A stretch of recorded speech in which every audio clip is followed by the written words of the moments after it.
ये बजट सत्र है।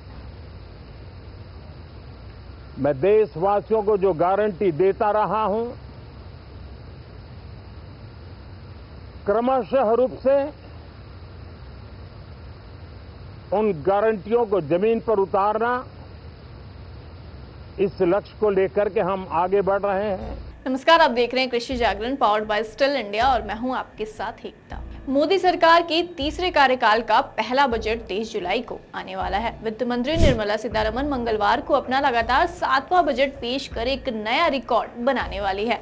दरअसल आम चुनावों के बाद आने वाले इस बजट में सरकार की घोषणाओं पर सबकी नजर बनी हुई है। इस बार के चुनाव परिणामों में केंद्र में 10 साल का बहुमत के साथ सत्ता पर काबिज रही भारतीय जनता पार्टी को बहुमत से कम सीटों से संतोष करना पड़ा।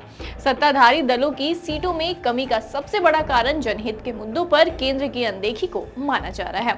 ऐसे में चुनाव से पहले विपक्षी दलों ने किसानों, बेरोजगारी की मार झेल रहे युवाओं, महिलाओं और नौकरी पेशा लोगों की परेशानियों से जुड़े मुद्दों पर सरकार को घेरा और बहुत हद तक अपने मकसद में सफल भी रहे।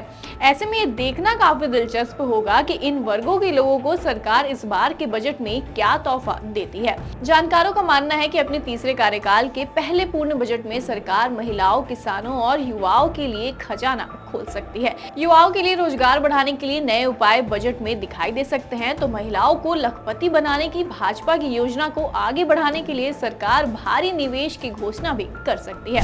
बजट से पहले इन वर्गों के लोगों की सरकार से अपनी अपनी अपेक्षाएं हैं, तो आइए उस पर एक नजर डाल लेते हैं। इस बार किसानों को बजट से क्या अपेक्षाएं हैं, ये जानने से पहले ये जानने की कोशिश करते हैं कि इसी साल फरवरी में पेश किए गए अंतरिम बजट में किसानों के लिए क्या क्या घोषणाएं की गई थी। दरअसल लोकसभा चुनाव से पहले पेश हुए अंतरिम बजट में वित्त मंत्री ने ग्रामीण विकास पर जोर देते हुए अपने बजट भाषण में बताया था कि किसान हमारे अन्नदाता हैं। अंतरिम बजट में वित्त मंत्री ने फसल कटाई के बाद की गतिविधियों में निजी और सार्वजनिक निवेश को बढ़ावा देने का भी ऐलान किया था।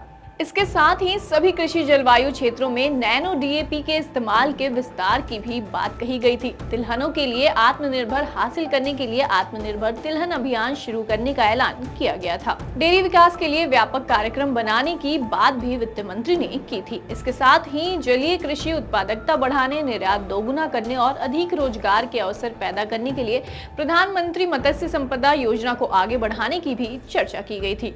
मत्स्य पालन के क्षेत्र के लिए 5 एकीकृत एक्वा पार्क स्थापित करने का भी ऐलान वित्त मंत्री ने किया था। वित्त मंत्री निर्मला सीतारमण ने बजट से पहले किसानों के प्रतिनिधि, कृषि विशेषज्ञ और कृषि से जुड़े विभागों के शीर्ष अधिकारियों से मुलाकात की और उनसे सुझाव भी लिए। वित्त मंत्री ने कृषि और किसानों को मजबूत बनाने के लिए उनके विचार समझे। किसानों की बजट से अपेक्षाएं के बारे में बात करते हुए कृषि विशेषज्ञ देवेंद्र शर्मा ने कहा है कि उदारीकरण के बाद से केंद्र सरकारों का पूरा ध्यान बाजारों और बड़ी कंपनियों के विकास की ओर केंद्रित रहा है। इसका असर ये हुआ है कि देश का बहुसंख्यक युवा आज भी बेरोजगार है। किसानों की आर्थिक स्थिति बद से बदतर हुई है। इसका असर हुआ है कि रोजाना किसान खेती छोड़ने पर मजबूर हो रहा है। वो मजदूर के रूप में जीवन यापन करने को मजबूर हुआ है। उन्होंने कहा है कि यदि देश की आर्थिक तस्वीर बदलनी है तो केंद्र सरकार की प्रमुखता में कृषि होनी चाहिए, जो आज भी हमारे देश की लगभग 60% आबादी के जीवन यापन का मुख्य जरिया है। इसी के साथ उन्होंने कहा है कि न्यूनतम समर्थन मूल्य यानी कि एमएसपी उपलब्ध कराकर किसानों को बड़ी मदद दी जानी चाहिए। देवेंद्र शर्मा ने कहा है कि देश के बजट का वित्तीय निवेश आबादी के अनुपात में होना चाहिए। देश का आधा बजट देश की आबादी पर खर्च होना चाहिए। इस दृष्टि से देश का आधा बजट देश के किसानों पर खर्च होना चाहिए। इससे न केवल देश के सभी किसानों को उनकी संपूर्ण उपज के लिए उचित मूल्य यानी कि एमएसपी प्रदान किया जा सकता है, बल्कि इससे सभी किसान परिवार के लोगों और युवाओं, महिलाओं को रोजगार भी दिया जा सकता है, जो कि किसी भी सरकार के लिए सबसे बड़ी चुनौती होता है। केंद्र सरकार का पिछला बजट लगभग 48 लाख करोड़ रुपए का था, जो पूरे देश के किसानों के लिए इसमें से केवल 1.25 लाख करोड़ रुपए के करीब खर्च किए गए थे। इसमें से भी लगभग 65,000 करोड़ रुपए प्रधानमंत्री किसान सम्मान निधि योजना के जरिए दिया गया था, जबकि केंद्र सरकार का ध्यान पूरी कृषि को मजबूती देने की ओर होना चाहिए। उनका मानना है कि हर महीने 500 रुपए के करीब नगद सहायता देकर किसानों या कृषि की आर्थिक स्थिति नहीं बदली जा सकती है। कृषि मामलों के विशेषज्ञ पी साईनाथ ने कहा है कि हर वस्तु का मूल्य बढ़ रहा है। इसी क्रम में किसानों के लिए फसल उत्पादन की कीमत इतनी अधिक बढ़ गई है कि अब कृषि एक घाटे का सौदा बन चुका है। इससे पूरे देश का किसान लगातार कर्ज के जाल में डूबता हुआ दिखाई दे रहा है। उन्होंने कहा है कि केंद्र सरकार को स्वामीनाथन फॉर्मूले के अनुसार हर किसान को एमएसपी की कानूनी गारंटी से बांधना चाहिए, जिससे कृषि को आर्थिक तौर पर लाभ का सौदा बनाया जा सके। इसी के साथ अनेक विकसित देशों में किसानों को भारी आर्थिक सहायता देकर उसे बेहतर स्थिति में लाया जाता है। यह कोशिश भारत में भी अपनाई जानी चाहिए। अब बात करें इस बजट से महिलाओं की जुड़ी उम्मीदों की, तो देश में करीब 12 साल पहले तक महिलाओं के लिए अलग टैक्स की सुविधा थी। इनमें महिला करदाताओं के लिए इनकम टैक्स में बेसिक एग्जम्पशन लिमिट पुरुषों की तुलना में थोड़ी अधिक होती थी, यानी महिलाएं पुरुषों की तुलना में कम टैक्स चुकाती थी। लेकिन कांग्रेस सरकार ने वित्त वर्ष 2012-13 में इस प्रणाली को खत्म कर दिया था। तब सरकार ने महिलाओं और पुरुषों दोनों के लिए समान टैक्स स्लैब पेश किया था। तब से महिलाओं के लिए कोई अलग आयकर स्लैब नहीं है। हालांकि इस बार महिलाओं को मोदी सरकार से उम्मीद है कि महिलाओं के लिए अलग से टैक्स स्लैब लाएगी।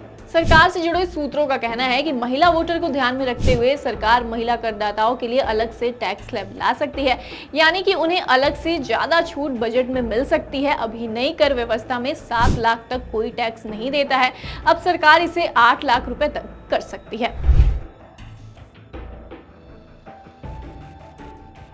इसी के साथ मोदी सरकार के तीसरे कार्यकाल के पहले बजट से बेरोजगारी की मार झेल रहे युवा वर्ग को भी कई अपेक्षाएं जुड़ी हुई है। वर्तमान में देश के युवा के सामने सबसे बड़ी समस्या रोजी रोटी सुनिश्चित करने की है। युवा वर्ग की ओर से लगातार सरकार से इस दिशा में मजबूत कदम उठाने की अपील भी की जा रही है। मोदी सरकार के पहले 2 कार्यकाल में स्किल इंडिया और मेक इन इंडिया मिशन के जरिए युवाओं को रोजगार से जोड़ने के लिए कई कदम उठाए गए, पर वो कदम जमीन पर नाकाम साबित दिखाई दिए। ऐसे में युवा वर्ग इस बार उम्मीद कर रहा है कि सरकार उनकी भलाई के लिए कुछ ऐसे कदम उठाए जो गंभीरता पूर्वक जमीन पर उतारे जा सके, न कि वो केवल हवाई बनकर रह जाए। लेकिन इन सबसे हटकर 2024 में आने वाले इस बजट से आपकी क्या उम्मीदें हैं, ये हमें कमेंट सेक्शन में जरूर बताइएगा। इसी के साथ जाते जाते हमारे चैनल को लाइक, सब्सक्राइब और शेयर भी जरूर से कर लीजिएगा, ताकि हमारी खबरें सबसे पहले आप तक ही पहुंचे।